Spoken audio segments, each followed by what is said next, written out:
สบายดีเพื่อนๆชาวยูทูบทุกท่านทุกคนเนาะมื้อนี้มาพบพอกันอีกพี่น้องกับช่องYouTube วิถีชาวสวนปากช่องเมืองหนาวพี่น้องเนาะมื้อนี้สิมาอัปเดตอ่ายอดหมากอะโวคาโดพี่น้องที่ว่าเสียบไปแล้วพี่น้องเนาะในเมื่อประมาณเดือนกว่าๆแล้วพี่น้องเนาะแต่บ่ทันได้เอาออกจากทงขวบพี่น้อง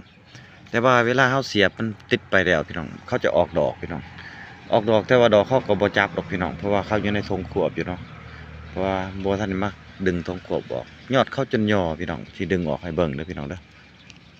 สิดึงออกให้เบิ่งว่ามันสิเป็นจังไดพี่น้อง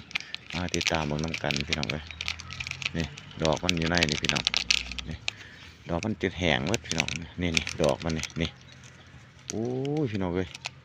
สวยงามพี่น้องนี่ใบย่อเบิดพี่น้องเป็นส้นเนาะ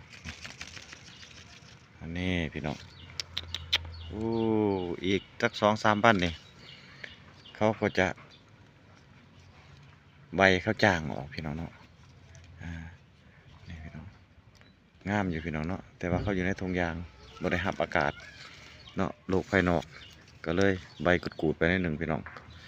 เนาะเอามาให้เบิ่งพี่น้องต้นนี้ก็ติดพี่น้องนี่ก็บ่ทันได้มาแกะทงออกนี่พี่จนใหญ่เลยพี่น้องนี่งามพี่น้องนี่หลายต้นพี่น้องเฮ็ดใบพี่น้องประมาณ10 ปลายต้นนี่พี่น้องงามนี่เสียบยอดอะโวคาโดนี่ติดแล้วพี่น้องเรียบร้อยอันนี้เสริมขาให้พี่น้องเสริมขาเรียบร้อยพี่น้องเนาะตัวนี้เด็ดพี่น้องนี่ตัวนี้ก็ติดแล้วพี่น้องงามเลยพี่น้องพร้อมปลูกแล้วปีนี้พี่น้องนี่โอ้ตัวนี้เป็นทรงผมงามเลยพี่น้องตัวนี้เนาะทรงผมงามดีพี่น้องติดเกิดแหนงติดออกแหนงมันพี่น้องนี่